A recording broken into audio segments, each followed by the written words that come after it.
Welcome to ST 302, Survey of Bible Doctrine.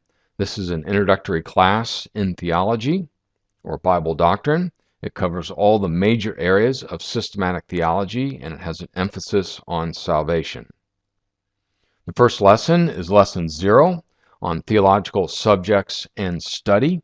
Each lesson will have objectives, and again, it's the objectives that are also contained in the workbook that we will be evaluating you on. There are many things that I will say beyond the objectives in the lectures, but I won't test you on those things. Again, I will narrow in on the objectives themselves in terms of evaluating you with respect to what those say. So the objectives, by the end of this unit, you should be able to define systematic theology. Number 2, define the different disciplines related to systematic theology.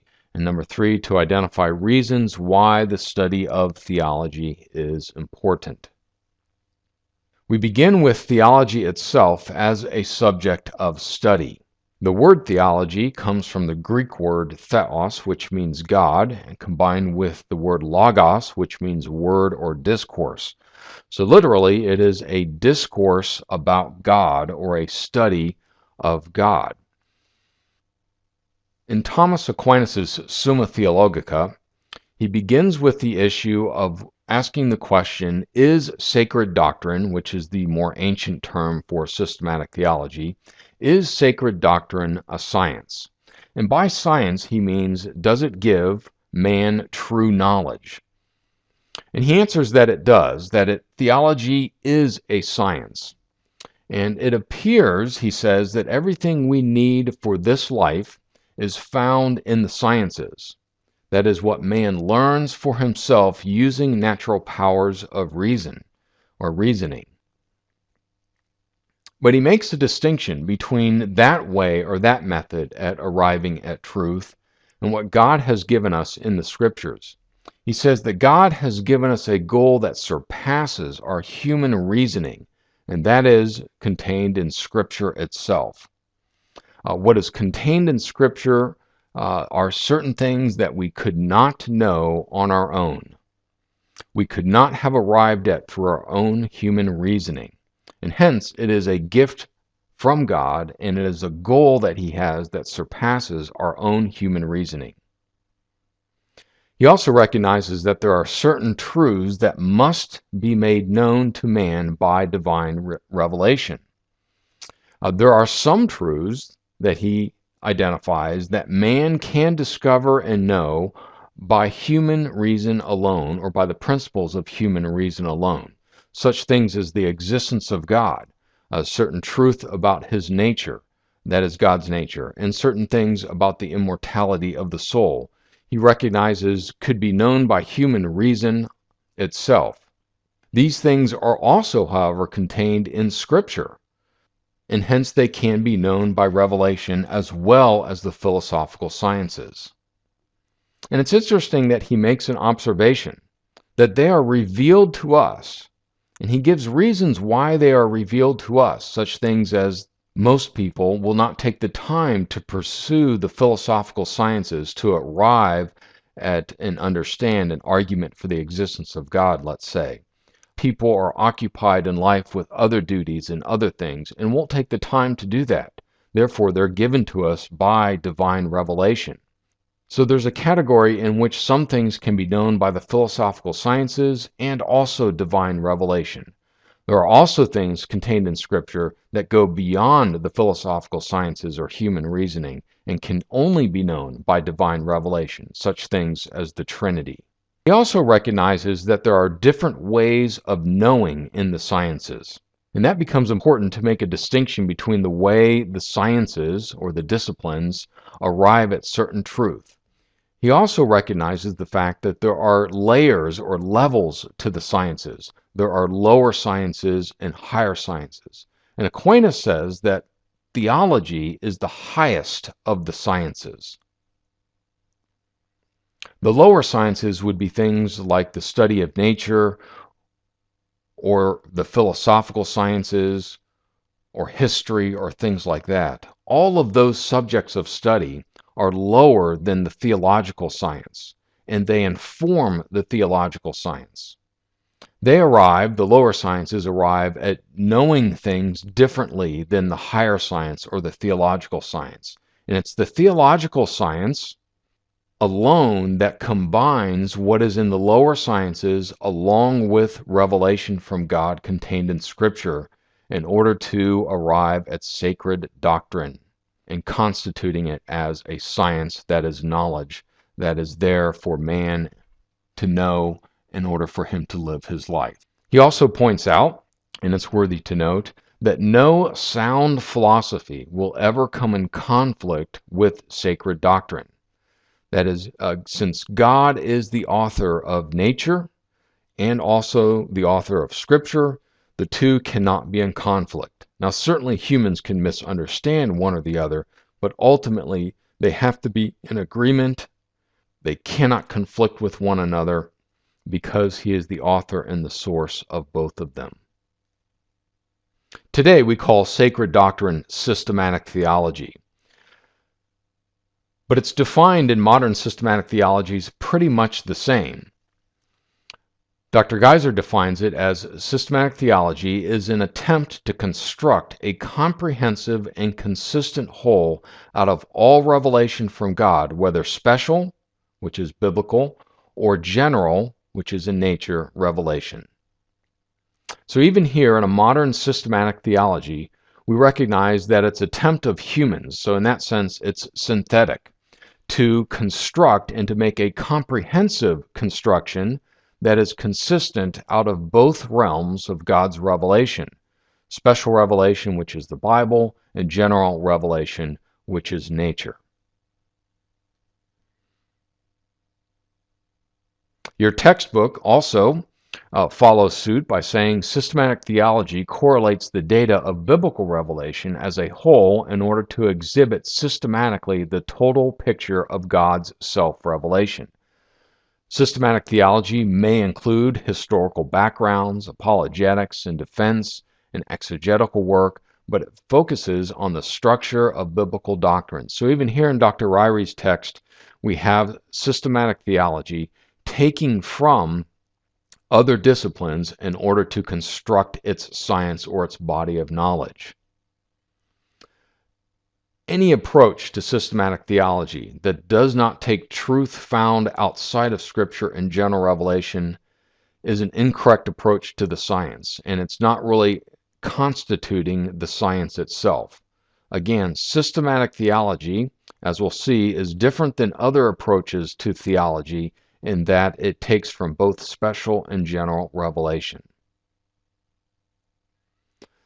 There are various disciplines of systematic theology, and we'll look at the major ones and define them here. The first one is Prolegomena. It's from a Greek word, pro, which means before, and lego means I say, so it's literally before I say. Prolegomena studies the philosophical preconditions to doing theology. It deals with issues such as the existence of God, what God is like in terms of his nature, also issues dealing with revelation, biblical revelation, miracles, and other types of things. And we'll spend more time on that in a subsequent lecture. Bibliology is the study of the Bible or an introduction to the Bible itself, particularly its inspiration, canonicity, issues dealing with inerrancy, and so forth. It comes from the Greek word biblios. Theology proper is the study of the existence and nature of God and also includes the Trinity. It comes from the Greek word for God, which is theos. Christology is the study of Christ, his deity, and doctrines surrounding him. It comes from the Greek word Christos. Hamartiology comes from the Greek word for sin, hamartia, and it's the study of sin. Soteriology is the study of salvation, coming from the Greek word soterios. Ecclesiology is the study of the church, coming from the Greek word for church, which is ekklesia. And eschatology is the study of end things or the last things, and comes from the Greek word eschatos. There are several reasons to study theology, and I will give you a few of them here. But let me give you one overall reason that I think is the most important reason. Thomas Aquinas once said that the principal function of his life was to speak about God. And I think that that should be something that is incorporated into our life. It should be a principal function of our lives that we correctly think about God and we correctly speak about God. And one of the ways to make that happen at a higher level is to study the subject of theology. And that's what I think the overarching goal or reason for studying theology is. Here are some other reasons. First, it organizes all the doctrines necessary to Christianity. I grew up in the church and was exposed to a lot of Christian teaching and a lot of Christian doctrine. And I can remember thinking at one point, especially when I was in high school, how everything related to each other. I thought about angels, for example, how that related to other things in the Bible and what all the verses were on angels. And I had never been exposed in the church to anything close to a systematic theology. Finally, someone gave me a text. It was actually Dr. Ryrie's text on systematic theology. And here I saw for the first time the organization of all the doctrine. It's one thing to be taught here and there about different doctrines and teachings, which is certainly important.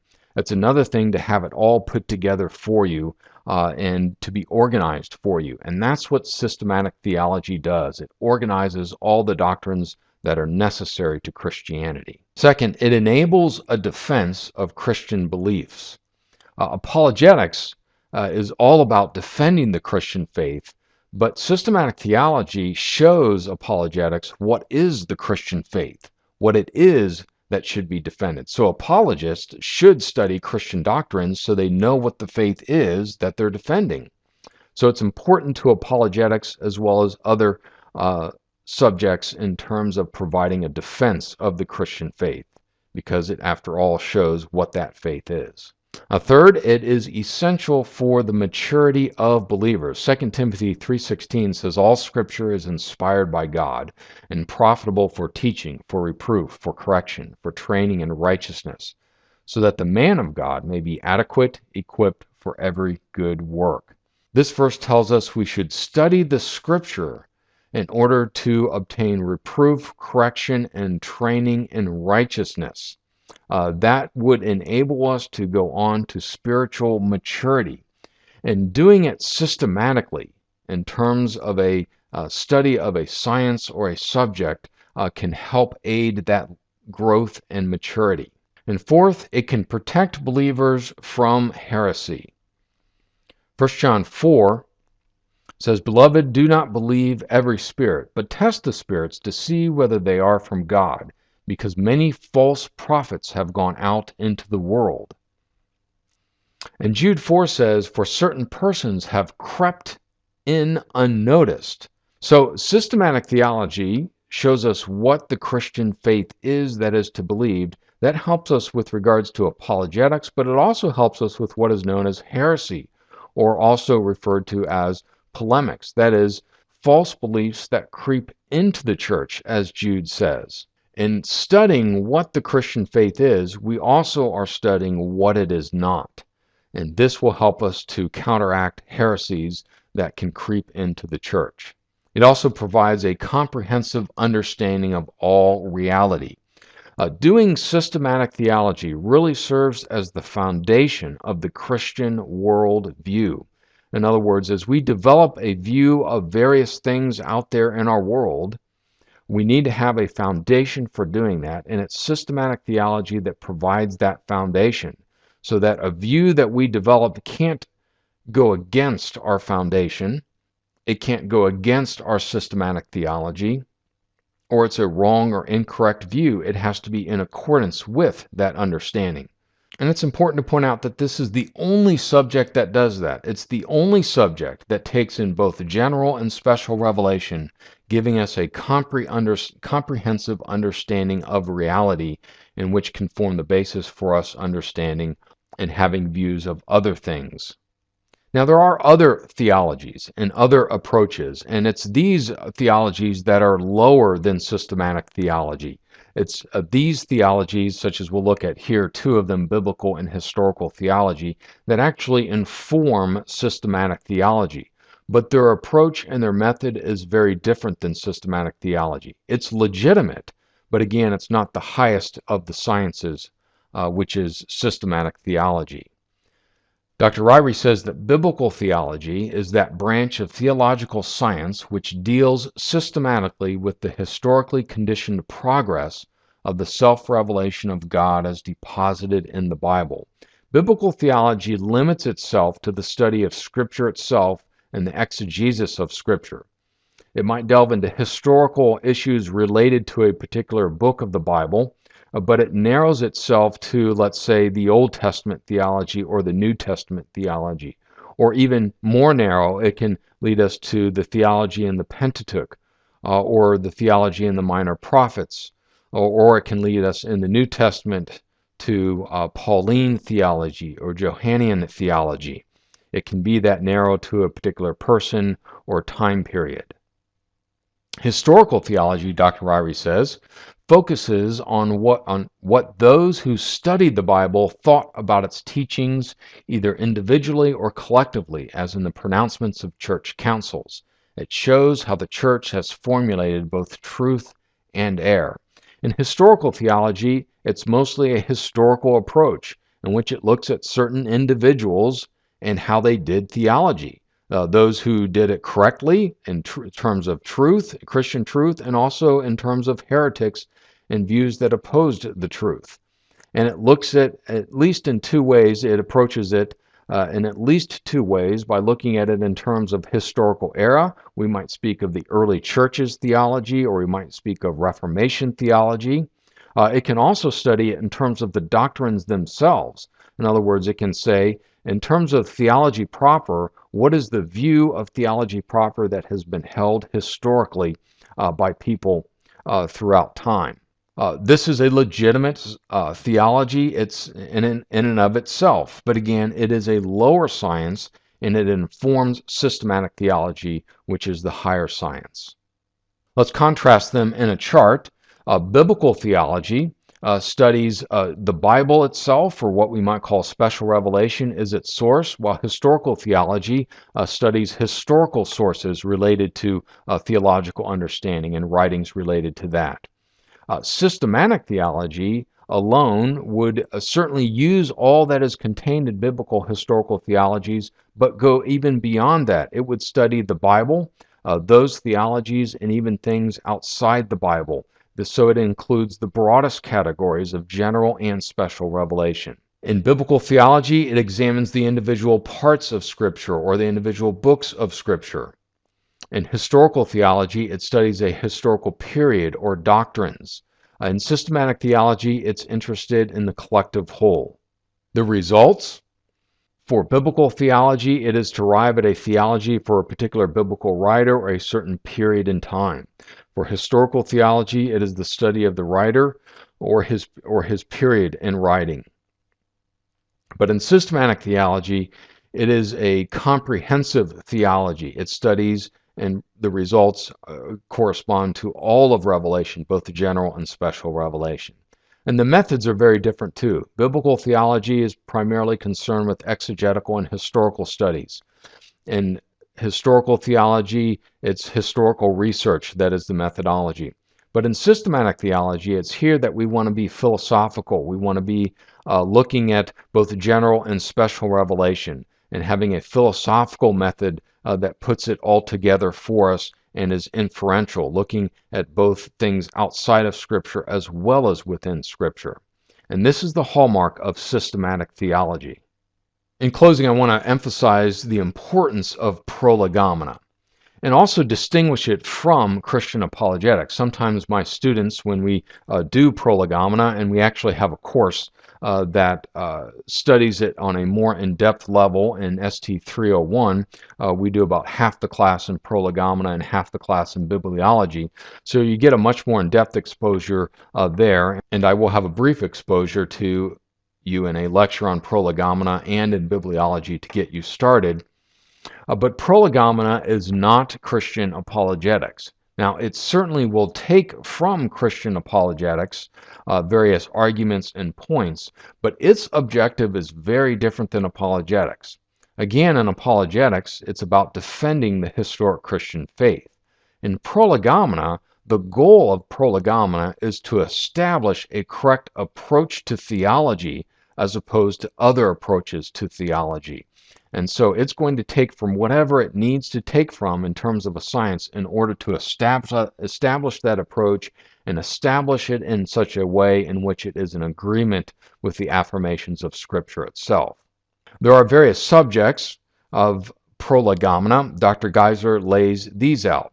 Metaphysics, which is the study of being or ultimate reality, God. It also includes the study of miracles, or the supernatural, revelation, as well as epistemology, which is the study of truth and knowledge and how we know. It also includes logic,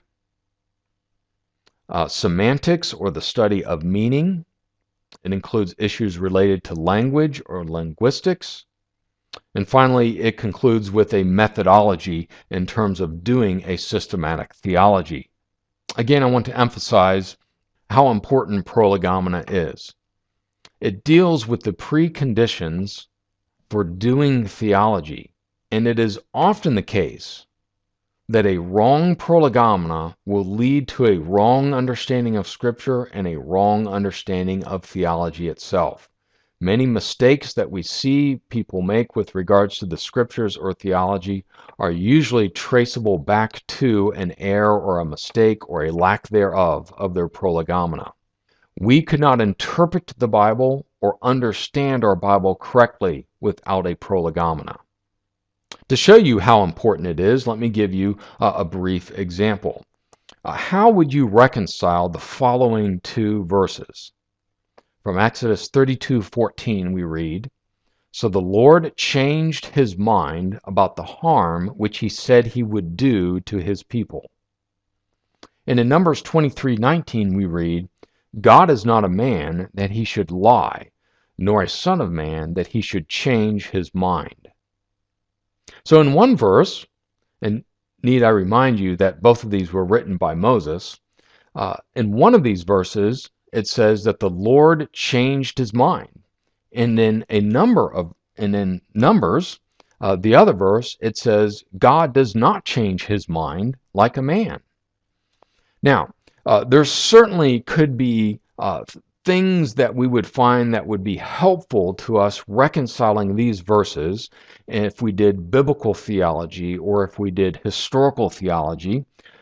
Certainly that would be helpful or beneficial. But I would like to submit to you that ultimately the reconciliation or the basis for reconciling these verses is found in our Prolegomena. Again, Prolegomena provides the philosophical basis for understanding Scripture and God. And it is there that we would discover either that God does change or that he doesn't change. And as you will see in the lecture that I will give on Prolegomena, we will see how absolutely ridiculous it is for someone to hold that God would change his mind. So therefore, it puts us in the position that if God does not change, that we must do something with Scripture that speaks about God changing his mind. And that means that we have to have a reason that the biblical author would use the phrase that the Lord changed his mind.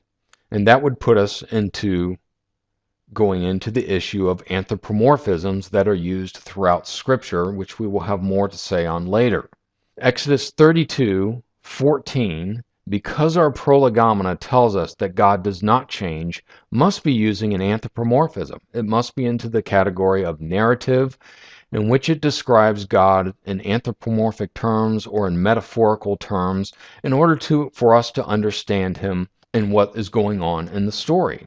It is not intended to tell us that God's nature changes. Numbers 23, for example, is in more of the area of didactic teaching, teaching directly about what God is like. In fact, the comparison is being made there between man and God, and that God is not a man, and therefore it does not change his mind. The teaching is much more along the lines of didactic teaching concerning the very nature of God. It's the basis for making this distinction is not found in Scripture itself ultimately. Again, you might find hints and suggestions of it in other theologies, but the basis for this distinction that I say God doesn't change versus changing is found in a philosophical prolegomena. I could just as well have used other examples. Let me give you another one briefly. Miracles, for example. There are some theologians that approach the Scriptures who say miracles, as recorded in Scripture, did not actually happen in history. Now, I say that they did actually happen in history.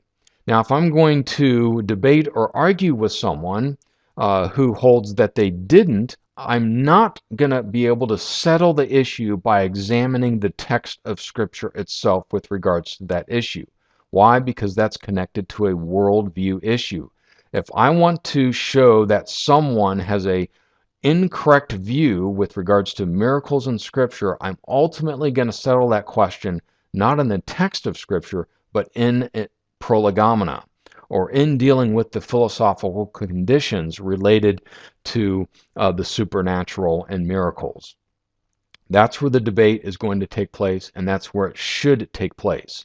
And then once I settle that miracles can happen, then I can approach the Scriptures with the belief in the supernatural and interpret them properly as having happened in history.